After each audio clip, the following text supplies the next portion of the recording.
જય શ્રી રામ દોસ્તો, હમણાં આપણે સૌ જાણીએ છીએ કે સ્વામિનારાયણિયાઓનો ત્રાસ વધી ગયો છે, એમનો વિવાદ ચરમ ઉપર છે. હમણાં મેં એક રીલ જોઈ, જેમાં એક એડવર્ટાઇઝમેન્ટ હતી, કોઈ વડોદરાનું બસ સ્ટેન્ડ હતું ને એના ઉપર એવું ચિતરવામાં આવેલું કે ગુજરાતની સંસ્કૃતિના જ્યોતિર્ધર, ભારતમાં સનાતન ધર્મના ઉદ્ધારક ને આવા બધા વિશેષણો ને આવી બધી કંઈક એડવર્ટાઇઝમેન્ટ ઉપર ચાલતી હતી. હવે તમે સનાતની હોવાના નાતે હું તમને એક પ્રશ્ન કરું છું, કેવો વ્યક્તિ ભગવાન કે પરમહંસ કોટીનો હોઈ શકે કે પરબ્રહ્મ નારાયણ હોઈ શકે? તો ભગવાન શ્રી રામ જોડે આ લોકો એમની તુલના કરે છે, કૃષ્ણ જોડે કરે છે, અને ક્યારેક ક્યારેક તો કૃષ્ણ અને રામ કરતા પણ વધારે એમને માને છે. અને અમુક ટકલાઓએ તો એવા નિવેદનો આપ્યા છે કે ભગવાન શ્રી રામ અને કૃષ્ણ એમના અવતારમાં કંઈ સારું કામ ના કરી શક્યા, એટલે પર બ્રહ્મ નારાયણ સ્વામિનારાયણ ભગવાન તથાકથિત એમને પૃથ્વી ઉપર અવતાર લેવો પડ્યો. હું સ્પષ્ટપણે કહીશ કે મને સ્વામિનારાયણ સર્વોપરી હોય એનાથી કોઈ લેવા દેવા નથી. તમારી શ્રદ્ધા છે, તમારો વિશ્વાસ છે, તમે લોકો માનો.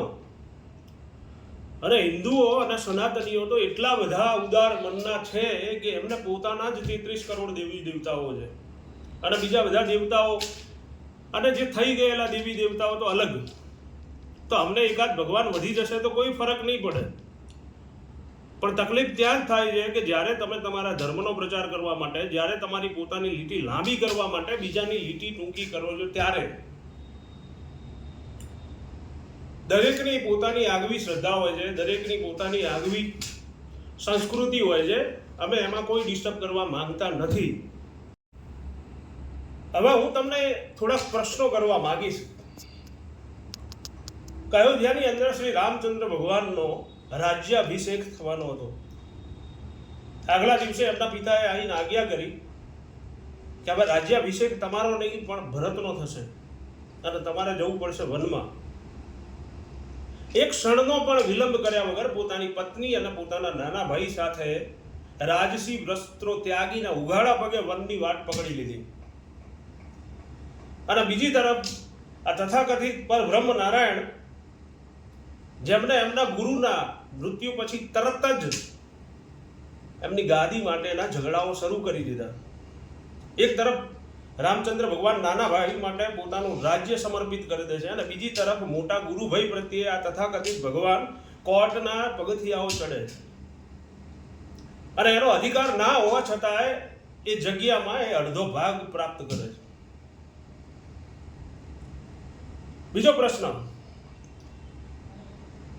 રામચંદ્ર ભગવાને કિષ્કિંધા અને લંકાની વિજય પછી બંને રાજ્યો રાવણ અને વાલી એ બંનેના નાના ભાઈને સમર્પિત કરી દે છે. એક તણખલું પણ એમાંથી પોતે પોતાના રાજ્ય અયોધ્યામાં નથી લઈ જતા. અને બીજી તરફ આ તથાકથિત ભગવાન દાનમાં મળેલી સંપત્તિ જ્યારે અંત સમય નજીક દેખાય છે ત્યારે અયોધ્યાથી પોતાના ભાઈઓના દીકરાઓને તેડાવીને રાજ્ય ગાદી એમના હાથમાં સોંપી દે છે. બધી પ્રોપર્ટી એમના હાથમાં સોંપી દે છે, અને વર્ષોથી સેવા કરતા એમના શિષ્યો, જે લોકોના એવું હતું મનમાં કે હવે પછીનો વારસો અમને મળશે, એ લોકોને તગેડી મૂકે છે. એક તરફ રામચંદ્ર ભગવાન ભારતમાંથી રાક્ષસોથી મુક્ત કરાવે છે. એ સમયમાં છેક નાસિક સુધી રાક્ષસોનું રાજ્ય હતું, અને રાક્ષસોના રાજ્યમાંથી આઝાદી અપાવે છે રામચંદ્ર ભગવાન. અને એક તરફ આ તથાકથિત ભગવાન અંગ્રેજોને એવો આશીર્વાદ આપે છે કે તમારું રાજ્ય તમારા વારસદારો સુધી ચાલતું રહે, અને તમને નિર્વિઘ્ન આ દેશમાં તમે રાજ કરી શકો. હવે તમારે નક્કી કરવાનું છે કે કોણ હોઈ શકે ભગવાન, કોણ હોઈ શકે ઈશ્વર.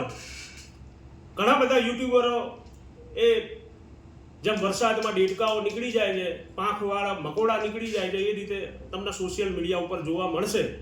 અને એ લોકો રામની અને કૃષ્ણની કમ્પેરિઝન એમના દેવી દેવતાઓ જોડે કરવા માંગે છે, અને આપણને સમજાવવા માંગે છે કે આ પુરાણમાં આવું લખ્યું છે. પોતાના દેવીને દેવતાઓના આરાધ્યને આપણે ઊંચા બતાવી શકીએ તો એ લોકોને ખાસ કહેવાનું કે કમ્પેરિઝન સરખા લોકોની થાય.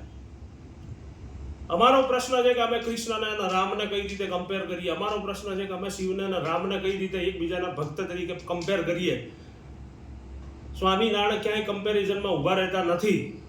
એટલે એવા ખોટા પ્રમાણો આપીને અમારી ભોળી જનતાને બનાવવાનું બંધ કરો. અને આ તમને ચેતવણી રૂપ હું આજે કહી રહ્યો છું કે તમે તમારા ભગવાનને સર્વોપરી માનો, અમને કોઈ જ વાંધો નથી. તમે તમારા ભગવાનને પરબ્રહ્મ માનો, અમને કોઈ જ વાંધો નથી. પણ ક્યાંય અમારા દેવી દેવતાઓને વચ્ચે ના લાવો. દરેક આખી દુનિયાને ખબર છે કે કોણ ઈશ્વર છે, કોણ પરબ્રહ્મ છે, કોણ ભગવાન છે. એટલે કઈ આપણે એમાં ચોખ પાડવાની જરૂર નથી, કોઈની લાગણી દુભાવવાની જરૂર નથી. પણ એ હલકટ બાવાઓ, ટકલાઓ એમની મર્યાદા ઓળંગતા પહેલા 100 વાર વિચાર કરે. હવે બહુ થઈ ગયું. અને જો તમારા ભગવાન એટલા જ પાવરફુલ હોય, એટલા જ હોય જે લોકોને તમે બાવાઓના પરબ્રહ્મની ઉપાધિ આપી દો છો, જે બાવાઓના શિવનો અવતાર ગણાવો છો, રામનો અવતાર ગણાવો છો, કે એમનામાં એટલો પાવર હોય તો એ લોકો આ જે ભ્રષ્ટાચાર થઈ રહ્યો છે, નાના નાના છોકરાઓ સાથે બળાત્કાર થઈ રહ્યો છે, તમારા મંદિરોમાં જ ભ્રષ્ટાચાર થઈ રહ્યો છે, એના ઉપર કેમ કંટ્રોલ નથી લાવી શકતા? એક વાર્તા મેં સાંભળી હતી કે સ્વામિનારાયણના સંસર્ગમાં આવ્યા પછી એક બોરડીએ એના કાંટા ત્યાગી દીધા. જો એ વાર્તા સાચી હોય તો દિવસ રાત સ્વામિનારાયણના સત્સંગમાં રહેવા છતાં આ બાવાઓ એમની વૃત્તિઓ કેમ નથી છોડી શકતા? એક દાખલો મને બતાવો કે સનાતન ધર્મના દીક્ષિત સાધુ જે ઓથેન્ટિક કોઈ સંપ્રદાયમાં દીક્ષા લીધી હોય ને એ વ્યક્તિ આવું દુષ્કૃત્ય કર્યું હોય. જે લોકો એમની માયાને નથી ત્યાગી શકતા, એમના મોહને નથી ત્યાગી શકતા, જે લોકો વૈરાગ્યને બરોબર જાણી નથી શકતા, એ લોકો એવો દાવો કરે કે આ ઈશ્વરનો અવતાર છે, આ પરબ્રહ્મનો અવતાર છે, તો એમને માનનારાઓ મૂર્ખા કે પછી એ લોકો ભક્તો? હવે ઘણા લોકો એવી વાત કરે છે કે આવા બધા વચનો કહ્યા પછી અમારી લાગણી દુભાય છે, અમારા સાધુઓ વિશે તમે ટિપ્પણી કરો છો એટલે અમારી લાગણી દુભાય છે, અમારા ભગવાન વિશે ટિપ્પણી કરો છો એટલે અમારી લાગણી દુભાય છે. તો એ લોકોને કહેવાનું કે તમારી શ્રદ્ધા તમને મોક્ષ પ્રાપ્ત કરાવી શકે. તમે ચાહો તો એક પથ્થરને પણ ભગવાન તરીકે પૂજી શકો. તો આ તો એક વ્યક્તિ છે. પણ સાથે સાથે ભગવાન શંકરાચાર્યએ વિવેક ચૂડામણી નામના પુસ્તકમાં લખ્યું છે કે વ્યક્તિને જો વિવેક ના હોય તો એ મોક્ષ સુધી ના પહોંચી શકે. હવે વિવેક એટલે શું? કે વ્યક્તિને આત્મા અને અનાત્માનો વિવેક હોવો જોઈએ. વ્યક્તિને નિત્ય અને અનિત્યનો વિવેક હોવો જોઈએ. અને આ ભેદ જો માણસને ખબર પડે કે નિત્ય શું અને અનિત્ય શું, તો એ બ્રહ્મની પ્રાપ્તિ કરી શકે. હવે જો કોઈ વ્યક્તિ બ્રહ્મ તરીકે હોય તો એ તો જન્મ લે છે ને મૃત્યુ પામે છે તો એ મરી જાય, તો એ તો અનિત્ય થયું. તો એ બ્રહ્મ ક્યાંથી હોઈ શકે? અને જો તમે એમ માનતા હો કે વ્યક્તિની અંદર વિરાજેલ આત્મા એ બ્રહ્મ છે, તો એ તો દરેક વ્યક્તિના અંદર વિરાજેલો આત્મા બ્રહ્મ જ છે. એ તમારા અંદર વિરાજેલો આત્મા એ બ્રહ્મ છે અને કોઈ બીજી વ્યક્તિના અંદર વિરાજેલો આત્મા એ બ્રહ્મ છે. તો તમે પૂજા કોની કરો છો? કે જે વ્યક્તિએ જન્મ લીધો અને મૃત્યુ પામ્યો એ શરીર નહીં કે અંદર વિરાજેલા આત્માની? તો જ્યારે તમે પોતાના આત્માને ઓળખશો, તમારા પોતાના સ્વને ઓળખશો, તો એ બ્રહ્મ તમારા અંદર જ વિરાજિત છે. અને કોઈ અનિત્ય વસ્તુને કે કોઈ અશાશ્વત વસ્તુને તમે જ્યારે પૂજનીય બનાવો છો તો એ અવિવેક છે. અને આ તમને ક્યારેય મોક્ષ નહીં અપાવી શકે. ભગવાને કૃષ્ણએ ગીતામાં કહ્યું છે કે જ્ઞાન અને કર્મ આ બે વસ્તુ જ તમને મોક્ષ અપાવી શકે. પણ કર્મ કેવું? કે જે તમારાથી પર હોય, જે ઈશ્વરને સમર્પિત હોય એવું કર્મ. એટલે શાસ્ત્રોની મોટી મોટી વાતો કરવા વાળાઓ પહેલા વિવેક શું છે એને સમજો. બસ આજે આટલું જ. જય શ્રી રામ. કોઈની લાગણી દુભાઈ હોય તો એના માટે હું ક્ષમા નહીં માગું, કારણ કે એ પોતાનો અંગત પ્રશ્ન છે.